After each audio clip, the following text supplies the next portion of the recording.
జై కాంగ్రెస్, జై కాంగ్రెస్, జై కాంగ్రెస్, ఐక్యత,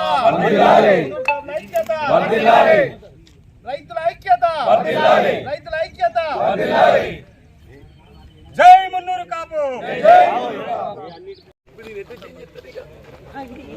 పెంచుకోమంటారు. ఇది అటు అటు ముందుకు పెంచుకోవచ్చు అని అంటారు. ఇది ఇట్లా ఇది తక్కువ అవుతుంది. అది ఎక్కువ మా కింద అది పోస్తాం కదా, ఆ డ్రమ్ల కాడికి పెంచుకున్నా పిడలు ఎక్కువ అవుతుంది.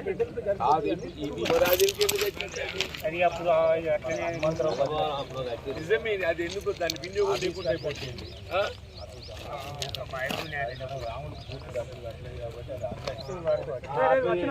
అదే పూర్తి చేయని పూతలు పెట్టాను కాకుండా ఇది మెత్తగా పెట్టిందా? ఇది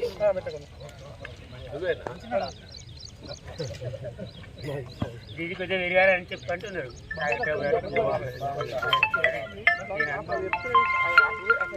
వందనే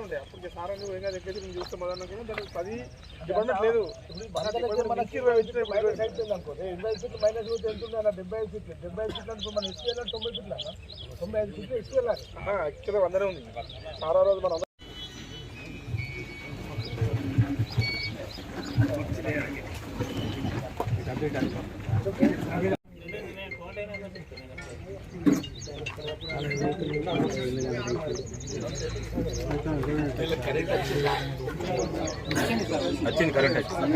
చేసే క్రమంలో తన కష్టపడుతున్నటువంటి సందర్భంలో అప్పుడున్నటువంటి కార్యవర్గాన్ని పరిచయం చేపిస్తూ మరి మీ కులస్తులకు ఏమన్నా చేయాలని చెప్పేసి హనుమంతరావు గారి ద్వారా కూడా 10 లక్షలు మన ఫండ్ అందించినటువంటి ఘనత జీవనన్న గారిది.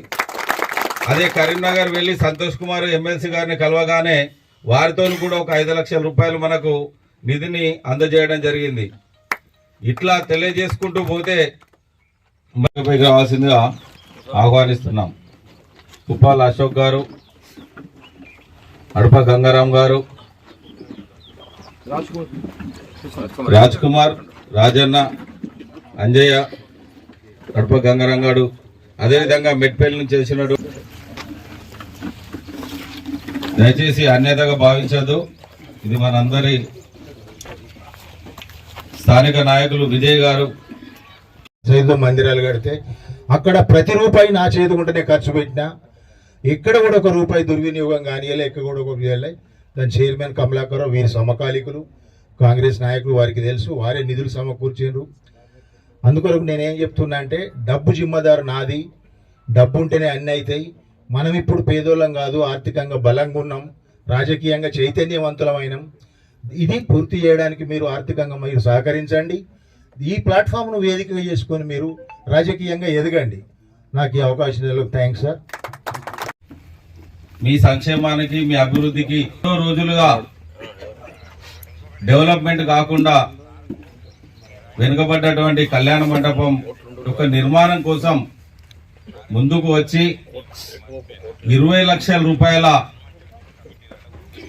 నిధిని మనకు అందిస్తున్న సందర్భంగా గౌరవ శాసన మండలి సభ్యులు అన్న జీవనన్న గారికి కృతజ్ఞత అభివందనాలు తెలియజేసుకుంటూ వేదికపైకి ఆహ్వానిస్తున్నాం.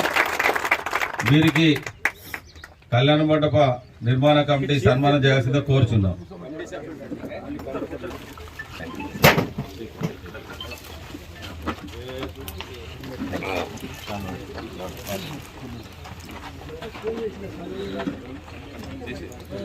కరతాళ ధ్వనులతో ఒకసారి అభినందనలు తెలుపుదాం.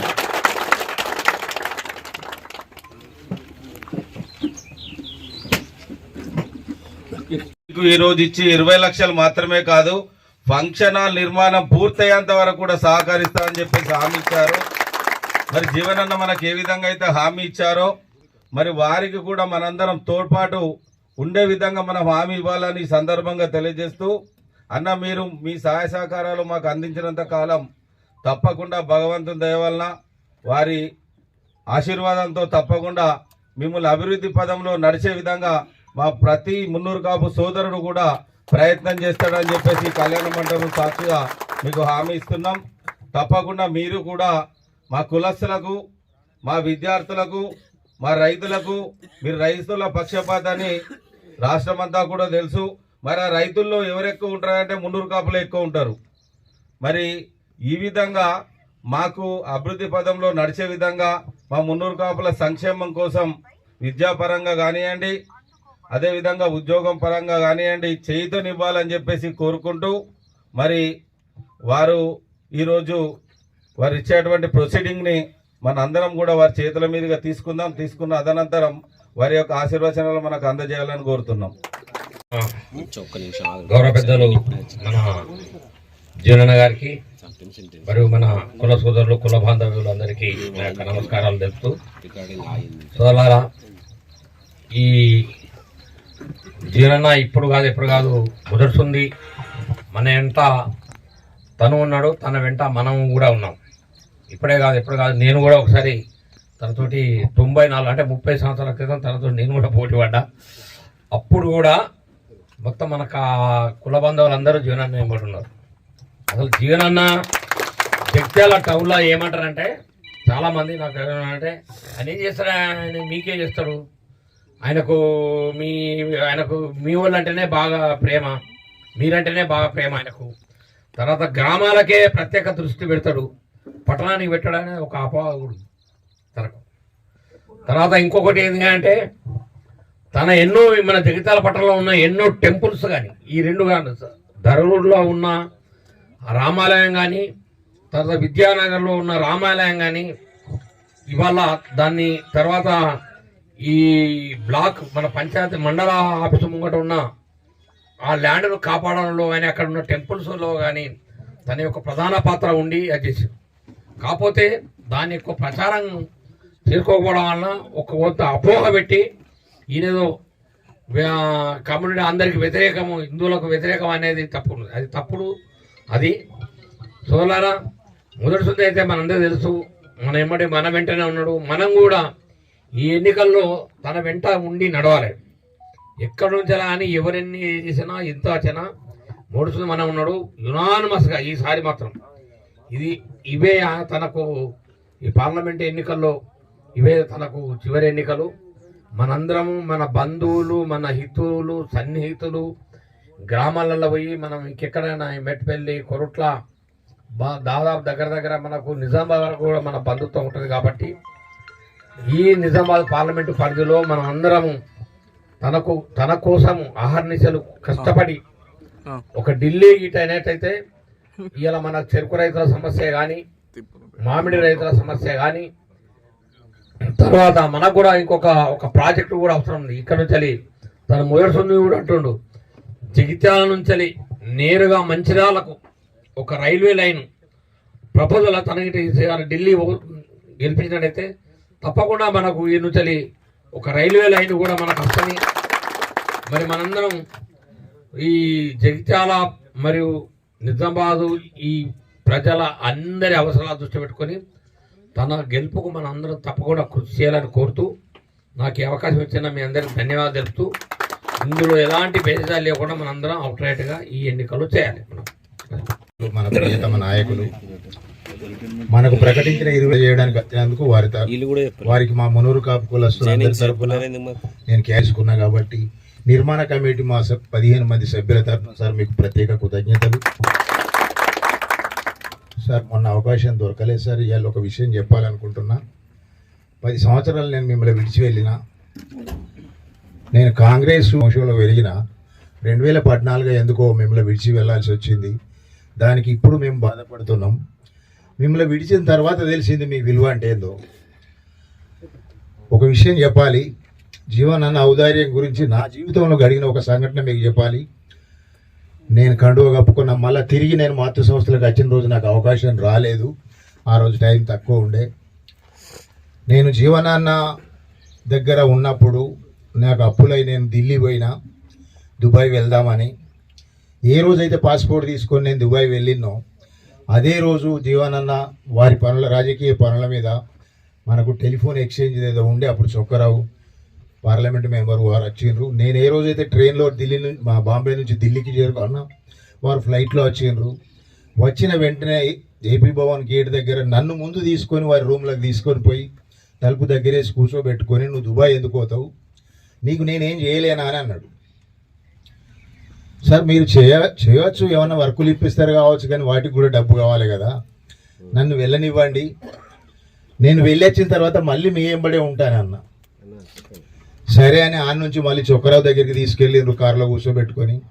చొక్కరావు క్వార్టర్లో చొక్కరావుకు రికమెండ్ చేసినారు, రాజన్న మన కార్యకర్త బాగా దగ్గర వ్యక్తి, ఇక్కడ ఉన్న రోజులు దుబాయ్ పోతాను వచ్చిండు, ఇక్కడ ఉన్న రోజులు మీ దగ్గరే ఉంటాడు అంటే చొక్కరావు గారు పర్వాలేదన్నారు. తర్వాత జీవనాన్ని వెళ్ళి వచ్చిండ్రు. ఇక్కడ అసలు విషయం ఏంటి అంటే జీవనాన్ని జైత్యాలు చేరుకున్న తర్వాత నాకు అప్పించిన వాళ్ళందరూ జీవనాన్ని ఇంటికి వచ్చిండ్రు, రాజన్న ఎక్కడున్నాడు తెలియలే అని. కానీ జీవనన్న ఇప్పటి వరకు చెప్పలే నేను ఎక్కడున్నాను. నేను 10 సంవత్సరాలు వాళ్ళు విడిచిపెట్టినా చెప్పలే నేను రాజన్నకి మెహర్బాన్ చేసిన అని. ఇప్పుడు నేను జ్ఞాపకం చేస్తున్నా, అది జీవనన్న నైజం. కార్యకర్తను కడుపులో పెట్టుకుంటున్నా అనడానికి ఇది ఒక ఎగ్జాంపుల్.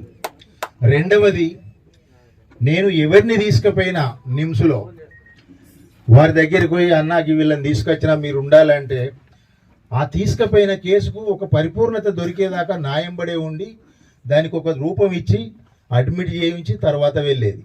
అలా 1, 2 బాసెట్ ఎంకన్నా, హైలైట్ అంజన్న, ఇలా ఎందరో ఉన్నారు. ఇలా నేను చాలా మందికి పనిచేసిన. ఇంకొక తీపి గుర్తు, మా బంధువులు అంటుండ్రి, అరే నువ్వు మాకు ఏం పని చేయకుండా మంచిదే, నీ ఫోటో మా ఇంట్లో ఉంటే చాలరా. ఎందుకే అంటే ఏం లేదురా, మా మీద వాళ్ళని దుష్టశక్తులు ఉంటే చూడరు, ఎందుకంటే మీరు జీవన్ రెడ్డికి దగ్గరట కదా అని. అలా ఉండే ఆ రోజుల్లో.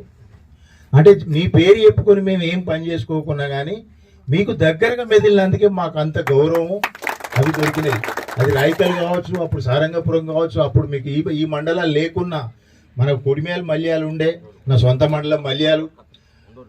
ఈ రాయకల్లో కూడా సారంగపూర్ మీకు లేని రోజులలో కూడా మేము పోలీస్ స్టేషన్లకు పోతే జీవన్ రెడ్డి మనిషి అని, సబ్ రిజిస్టర్ ఆఫీసులకు పోతే జీవన్ రెడ్డి మనిషి అని, ఎంఆర్ఓ దగ్గరికి పోతే జీవన్ రెడ్డి మనిషి అని. ఇలా మేము పోతేనే మీ పేరు మీద గౌరవంతో మాకు పనులు అయ్యి, ఇప్పుడు ఎమ్మెల్యే చెప్పిన పనులు అయితే లేవు, ఉల్టా ఇంకా పెండింగ్ అవుతుంది. ఈ రోజును కూడా చూసినాం. అందుకే అన్న ఇవి 10 సంవత్సరాలు చూసి మేము తిరిగి వచ్చినాం. అందుకొరకు మళ్ళొకసారి మీకు కృతజ్ఞతలు చెప్తున్నాం. నేను కుల బాంధవులకు ఏం చెప్తున్నా అంటే, ఇప్పుడు రాజకీయ నాయకులు మనకు నిధులు ప్రకటించారు, సరే ఎమ్మెల్యే గారు రాజ్యసభ మెంబర్ ప్రకటించారు, దాని తర్వాత జీవన్ రెడ్డి గారు 20 లక్షలు ప్రకటించారు, ఇప్పుడు ప్రొసీడింగ్ ఇస్తారు త్వరలో. తర్వాత ఆది శ్రీనివాస గారికి తోటి కూడా 10 లక్షలు వారి ప్రోద్బలమే, వారి కృషే. ఈ 30 లక్షలే కాకుండా ఇంకా ఎవరిచ్చినా మనం తీసుకుందాం, కానీ తప్పనిసరి మనందరం సభ్యులం అయిదాం. కళ్యాణ మంటపంకు 5,000 మేము డిక్లేర్ చేసినాం. ఇప్పటి వరకు 40 మంది సభ్యులు అయినరు, 2 లక్షల రూపాయలు అయినాయి. నేను ఏం కోరుకుంటున్నా అంటే మీరు అందరు సభ్యులు కండి, మీతో పాటు ఇంకా కొంతమందిని జీవించండి. మనం సభ్యులైతే మాత్రం మన దగ్గర డబ్బు ఉంటుంది, ఆ డబ్బుతోటి ఏమన్నా చేయొచ్చు, గ్రంథాలయం కట్టచ్చు, హాస్టల్ కట్టచ్చు, వృద్ధాశ్రమం కట్టచ్చు, మనకంటూ ఒక ప్లాట్ఫామ్ ఉంటుంది. నేను మళ్ళీ రిక్వెస్ట్ చేస్తున్న యువకులకు, రాజకీయంగా ఎదగాలనుకున్న వాళ్ళకు నేను ఒక సజెషన్ ఇస్తున్నా, దీనికి కంప్లీట్ అవడానికి మీరు సహకరించండి. అప్పుడు దీన్ని ప్లాట్ఫామ్గా వాడుకొని రాజకీయంగా ఎదగండి. ఇప్పుడు మమ్మల్ని ఇబ్బంది పెట్టడానికి రాజకీయాలు చేయకండి. మేము ₹1 కూడా దుర్వినియోగం, ఇది నా ప్రామిస్. నేను ప్రతి వేదిక మీద చెప్తున్నా, 15 ఆగస్టుకు చెప్తున్నా, 26 జనవరికి చెప్తున్నా. ఇప్పుడు అనుకోకుండా ఈ వేదిక వచ్చింది కాబట్టి ఈ వేదిక ధర నేను ఏం కోరుతున్నా అంటే సభ్యులందరికీ డబ్బులు దుర్వినియోగం కాకుండా డబ్బులు సరిగా వినియోగం అయ్యేటట్టు జిమ్మదారి నాది. నేను సరస్వతి టెంపుల్ 2 కోట్లతోటి కంప్లీట్ చేసిన, 2-3 కోట్ల ఖర్చు అయింది. జగిత్యాల జిల్లా చెందినటువంటి మున్నూరు కాపు సోదరులు ఏదైతుందో వారు సామూహికంగా శుభకార్యాలు చేసుకోవడానికి వారి యొక్క సమిష్టిత ఐక్యతకు నిదర్శనంగా ఏదైతుందో మరి సంక్షేమ మండలి ఏర్పాటు చేసుకొని రామాంజనేయ మున్నూరు కాపు సంక్షేమ మండలి ఏర్పాటు చేసుకుని ఏదైతుందో ఈ స్థలాన్ని సేకరింపచేయటం, స్థలాన్ని సేకరింపచేసి వాస్తవంగా దాదాపు 4-5 సంవత్సరాలు గడిచి ఉంటుంటుంది.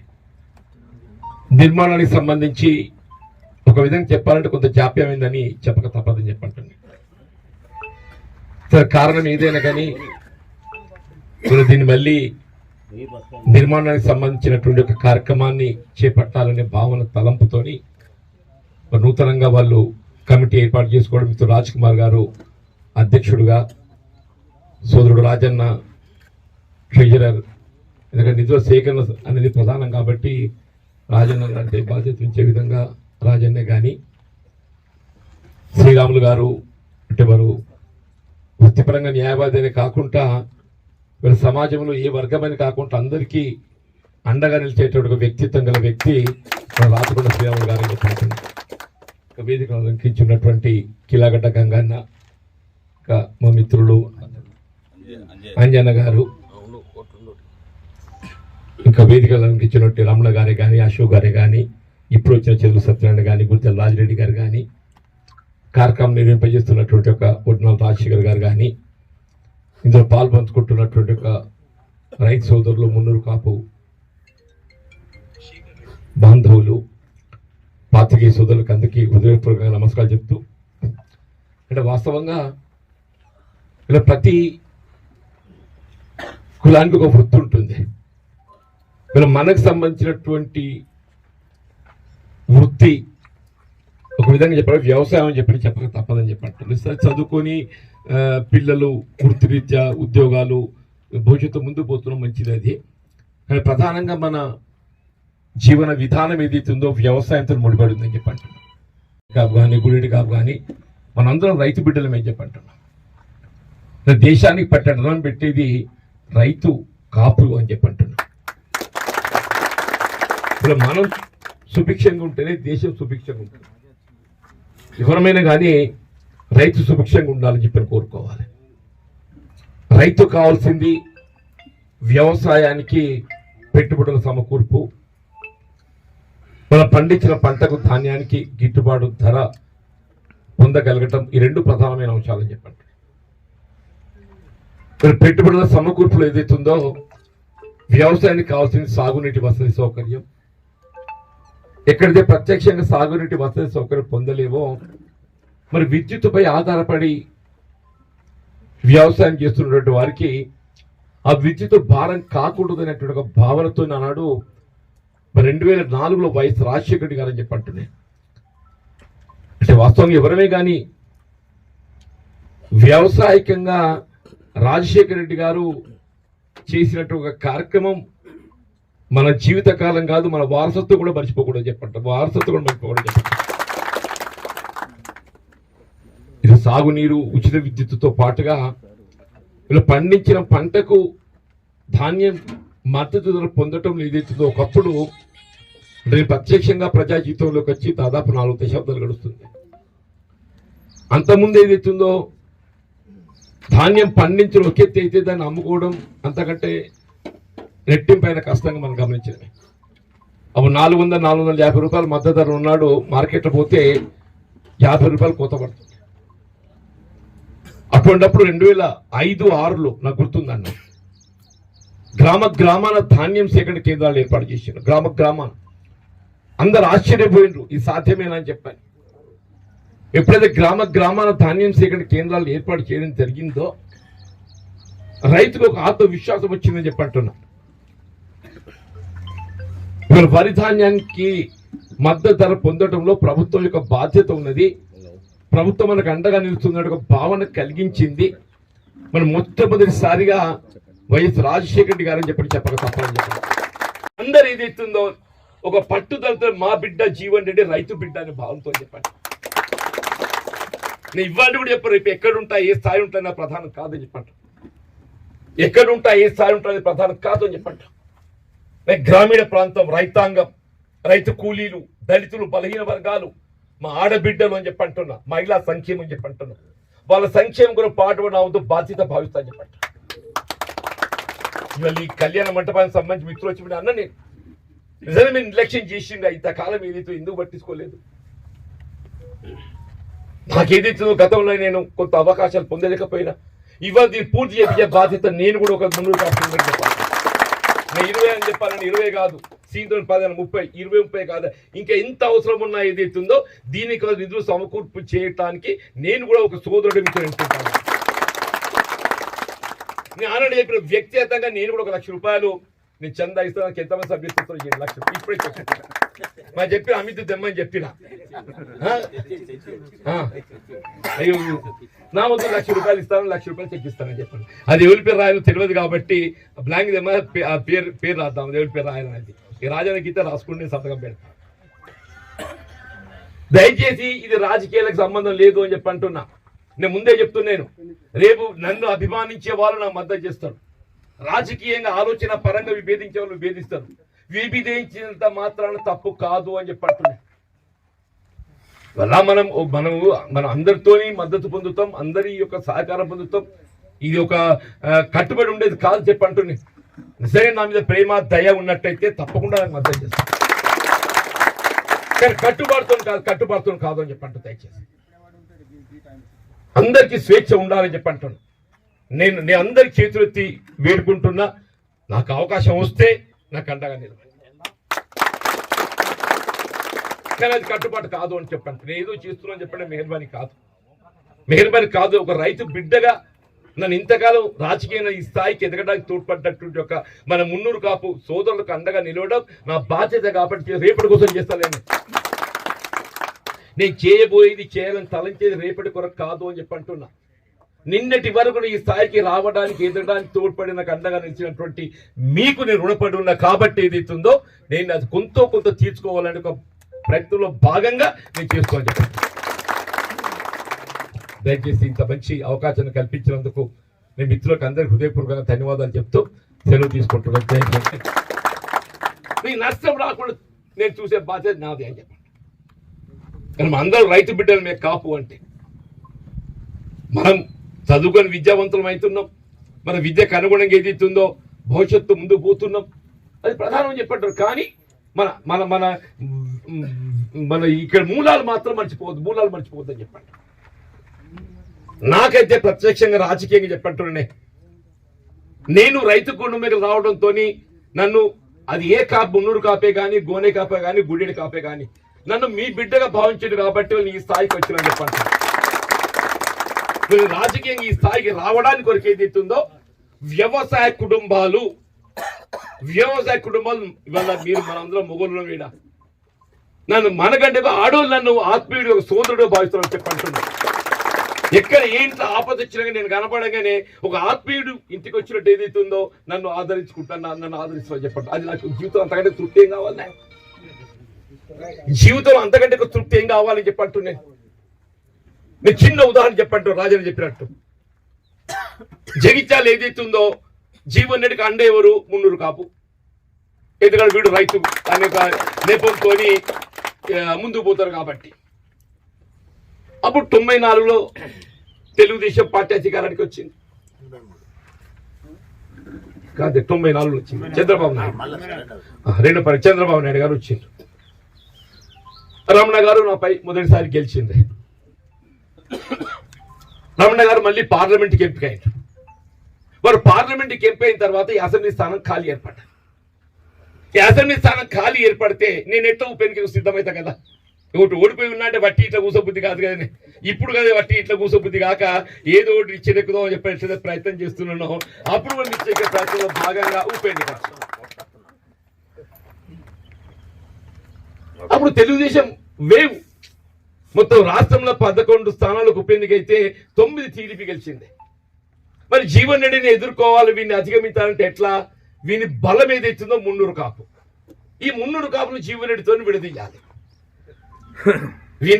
ఈ సమాజాన్ని విడదీస్తే వీడు బలహీనమవుతాడు. పద్మశాలి వర్గం ఏదైతుందో టీడీపీకి అండగా ఉన్నది. ఈ 2 వర్గాలు కలిసినట్టు ఏదైతుందో జీవన్ రెడ్డిని రాజకీయంగా మనం అధిగమించుతున్న భావనతో సోదరుడు బండారు వీణు నాకు కూడా దగ్గర మిత్రుడు, వాళ్ళ దగ్గర కుటుంబం. నాకు రాజకీయంగా అభ్యర్థిత్వం అవకాశం మన వేణు కల్పించింది. నేను ఉప ఎన్నికలు చెప్పంటున్నా అంతవరకు ఏదైతే నన్ను మున్నూరు కాపు సమాజం సోదరుడు నన్ను మీ బిడ్డగా ఆదరించి ఈ స్థాయికి తెచ్చిందో అప్పుడు అంటే రెట్టింపు పట్టుదలతో అని చెప్పంటున్నా.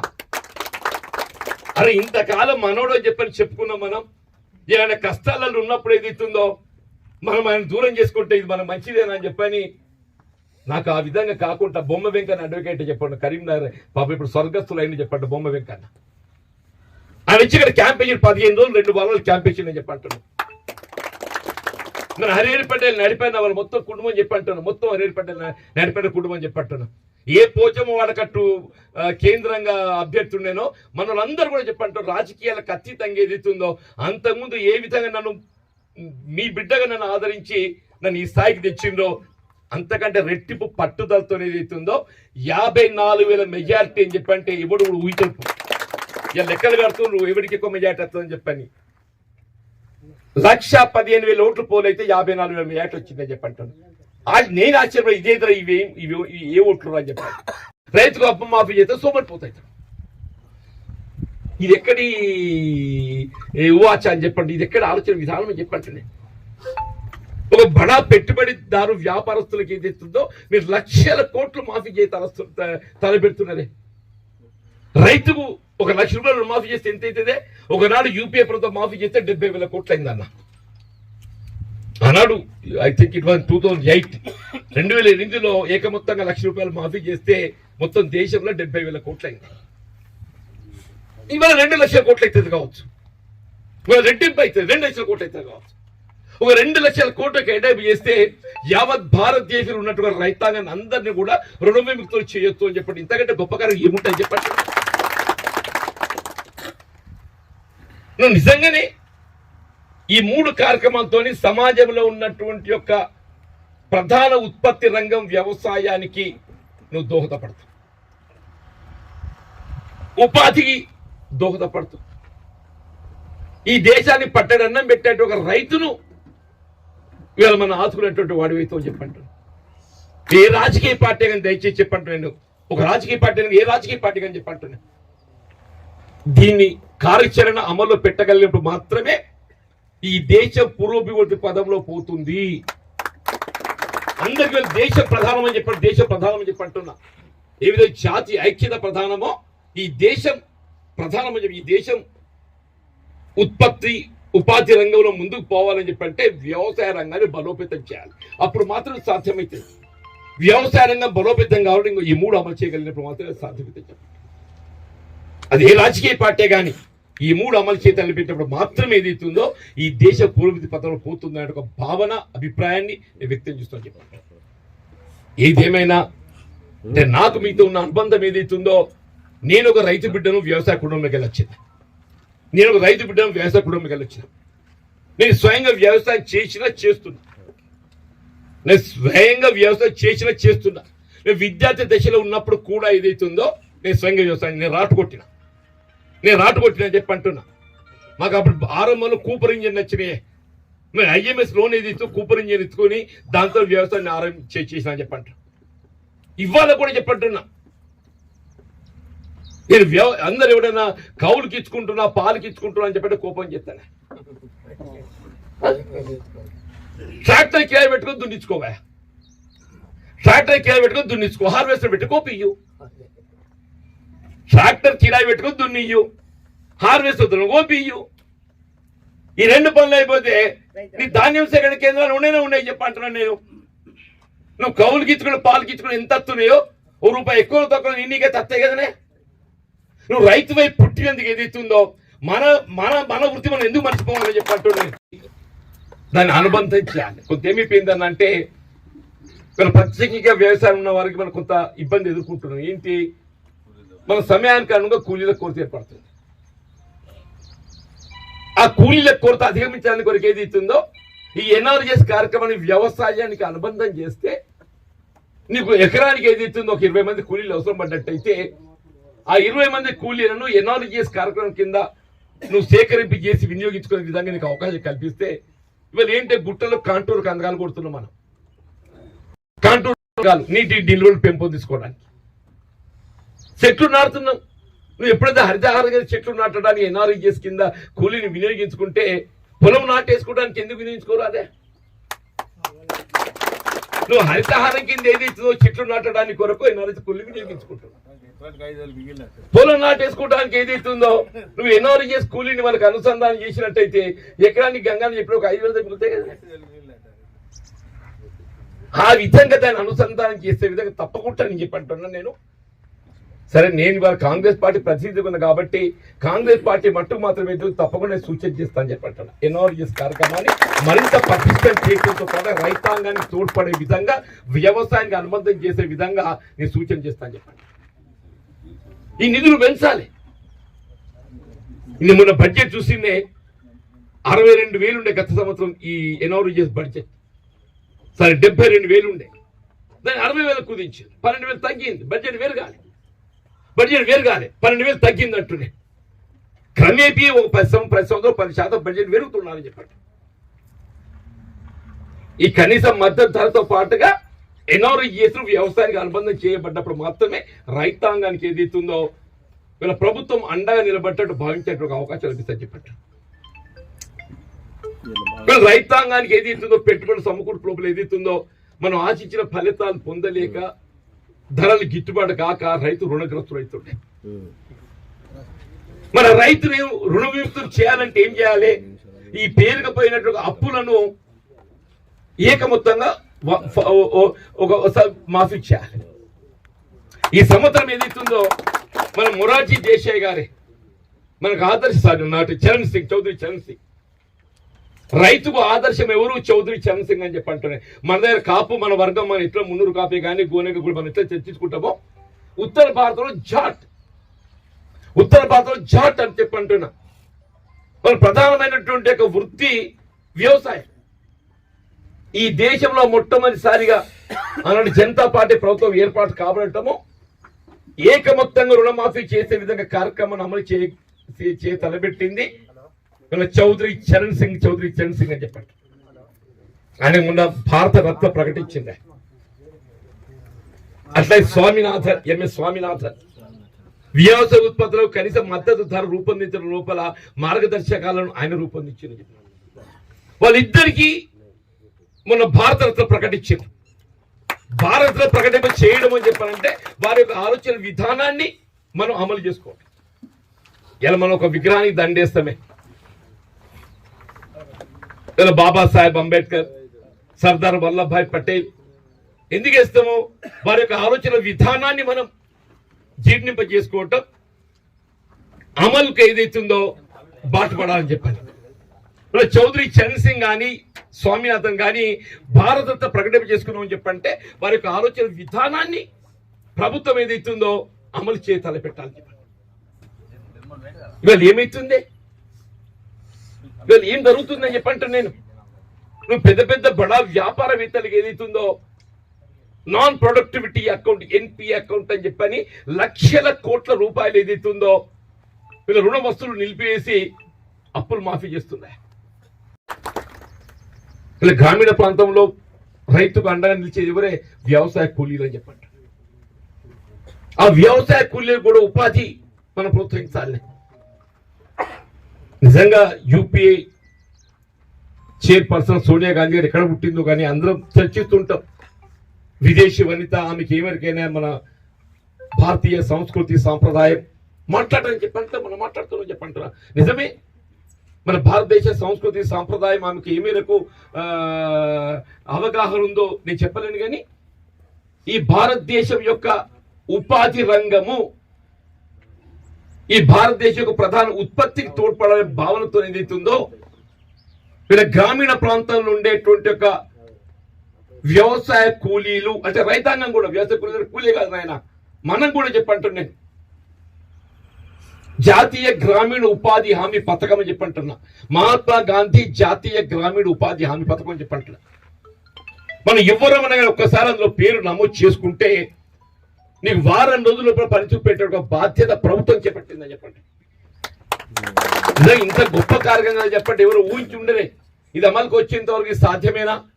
చదువుకున్నోడికి ఉపాధి లభిస్తూ నాకు తెలియదు కన్నా పట్టణాలలో గ్రామీణ ప్రాంతం పోయి ఎవరు పేరు నమోదు ఎవరైనా చేసుకోవచ్చు. దీనికి ఏ విధంగా ఆంక్ష లేదు. తెల్ల రేషన్ కార్డు అవసరం లేని కార్యక్రమం ఒకటి జాతీయ గ్రామీణ ఉపాధి హామీ పథకం చెప్పంటారు.